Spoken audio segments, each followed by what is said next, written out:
একটি শিশু যখন গর্ভে বেড়ে ওঠে তখনই শুরু হয় এক প্রশ্ন, সে কি ছেলে হবে নাকি মেয়ে, দেখতে হবে কার মতো, বাবা না মা। আজকের আধুনিক বিজ্ঞান যা জানিয়েছে বিগত 100 বছরেই তা কি সম্ভব? পবিত্র কুরআনে বলা হয়েছে 1500 বছর আগে। চলুন আজ জেনে নেই লিঙ্গ নির্ধারণের সেই রহস্য, যেখানে বিজ্ঞান আর কুরআনের সত্য এক হয়ে যায়।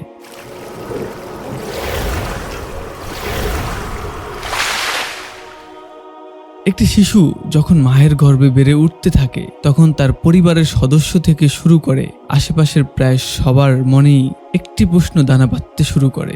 আচ্ছা, গর্ভের সন্তানটি কি হবে, ছেলে নাকি মেয়ে? আচ্ছা, সে দেখতে কার মতো হবে, বাবার মতো নাকি মার মতো? পৃথিবীর আদিকাল থেকে এখন পর্যন্ত এসব নিয়ে আগ্রহ ও কৌতূহলের যেন শেষ নেই। এক সময় মানুষ ভাবত মাতৃকোষ দিয়েই বোধহয় শিশুর লিঙ্গ নির্ধারণ হয়ে থাকে। আবার কেউ বিশ্বাস করত বাবা মা উভয়ের কোষ দিয়ে বাচ্চার লিঙ্গ নির্ণীত হয়।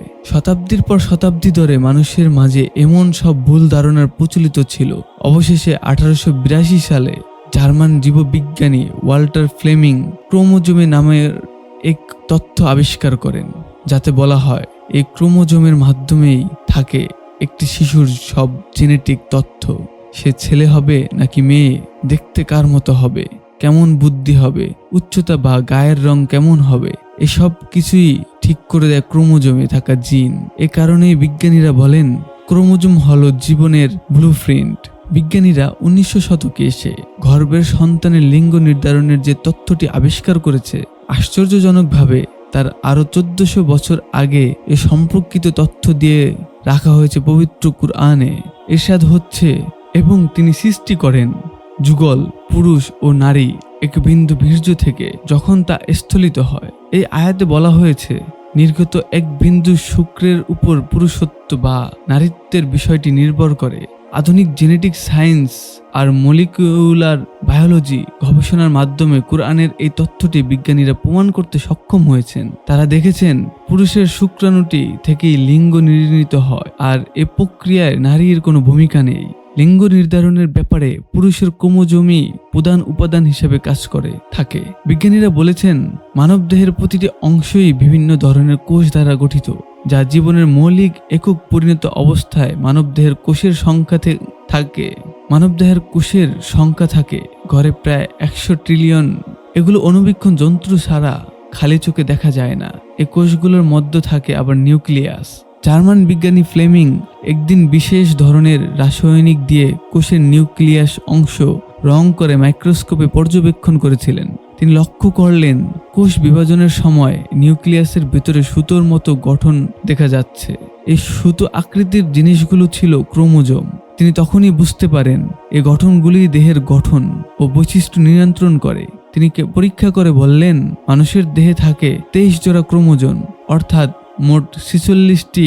এর মধ্যে এক জোড়া থাকে লিঙ্গ নির্ধারণের জন্য, যেটাকে বলে এক্স এবং ওয়াই ক্রোমোজোম। পুরুষের এই দুটি ক্রোমোজোম হলো এক্স ওয়াই আর নারীর এক্স এক্স, কেননা এই দুটি ক্রোমোজোমের আকৃতি এ দুটি অক্ষরের মতোই হয়। ক্রোমোজোমে বিদ্যমান জিনগুলো পুরুষালী ভাবের কোড বা সংকেত বহন করে, আর এক্স ক্রোমোজোম স্ত্রী সুলভের কোড বহন করে। দর্শক, এবার আসুন ছেলে মেয়ের লিঙ্গ কিভাবে নির্ধারণ হয় তা অঙ্ক দিয়ে বোঝার চেষ্টা করি। আমরা জানি যখন পুরুষের শুক্রাণু ও নারীর ডিম্বাণু মিলিত হয় তখন ডিম্বাণু সবসময় এক্স ক্রোমোজোম দেয়, আর শুক্রাণু হয় এক্স দেবে না ও ওয়াই দেবে। অতএব পুরুষের শুক্রাণু যদি হয় এক্স ক্রোমোজোম আর নারীর ডিম্বাণু যদি হয় এক্স ক্রোমোজোম, তাহলে সন্তান হবে এক্স এক্স অর্থাৎ মেয়ে। অন্যদিকে পুরুষের শুক্রাণু যদি হয় ওয়াই ক্রোমোজোম আর নারীর ডিম্বাণু তো বরাবরের মতো এক্স ক্রোমোজোমই হবে, তাহলে সন্তান হবে ছেলে। অর্থাৎ এখানে আমরা স্পষ্ট দেখতে পাচ্ছি সন্তানের লিঙ্গ নির্ধারণের ক্ষেত্রে মূল ভূমিকা পালন করছে পুরুষ, যা মহাগ্রন্থ আল কুরআন আজ থেকে 1500 বছর আগেই জানিয়ে দিয়েছে। ইরশাদ হচ্ছে, আলামায়া সে কি ছিল না এক ফোঁটা বীর্য থেকে নিঃসৃত। আজকের আধুনিক বিজ্ঞানও বলছে লিঙ্গ নির্ধারণ হয় কেবল পুরুষের বীর্যের মাধ্যমে, কারণ ওয়াই ক্রোমোজোম কেবল পুরুষের বীর্যেই থাকে।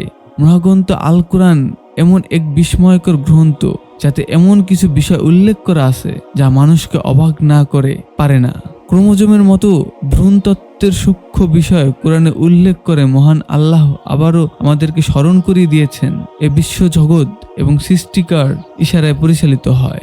আজ আমরা জানলাম এক ফোঁটা বীর্য থেকে ঠিক হয় সন্তান ছেলে না মেয়ে, আর এই গভীর সত্যটা পবিত্র কোরআনে জানিয়েছিল সেই প্রাচীনকালেই। এই ভিডিওটি যদি আপনাকে নতুন কিছু জানতে সাহায্য করে তাহলে লাইক দিন, শেয়ার করুন এবং সাবস্ক্রাইব করতে ভুলবেন না। ধন্যবাদ।